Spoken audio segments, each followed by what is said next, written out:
Tasavvur qiling, haram uchun yaratilgan bir tog' bordek.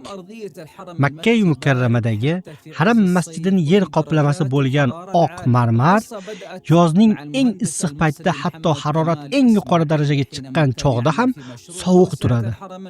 Bu hikoya misrlik muhandis Muhammad Kamol Ismoil bilan boshlanadi.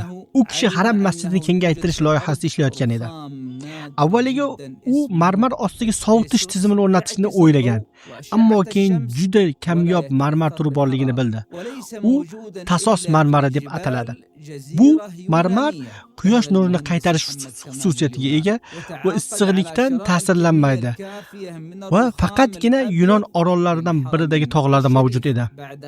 Muhaddis Muhammad Kamol Ismoil Yunonistonga safar qiladi va haram masjidi uchun yetarli miqdorda ana shu oq marmarni sotib olish bo'yicha shartnoma tuzdi. Oradan 15 yil o'tgach, Saudiya Arabistoni hukumatı undan aynan shu turdagi marmarni Madina Munavvaradagi Masjid an-Nabaviy uchun ham qo'llanishni so'radi.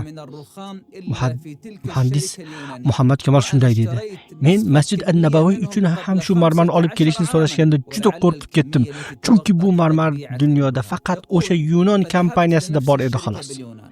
Men esa 15 yil oldin ulardan umumiy miqdorini yarmini sotib olgan edim. Qolgan qismi ehtimol allaqachon sotib yuborilgandir." U davom etdi: "Men yana o'sha kompaniyaga bordim va direktorlar kengashi raisi bilan uchrashdim.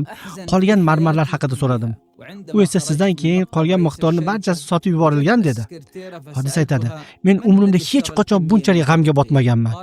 Kompaniyaning rahbarining xonasidan chiqib kotiba bilan uchrashdim va unga qolgan marmarni kim sotib olgan deb so'radim. U javob berdi: "Bu juda ko'p yillar oldin sotib ketilgan, kimligini, ismini ham topish qiyin" dedi.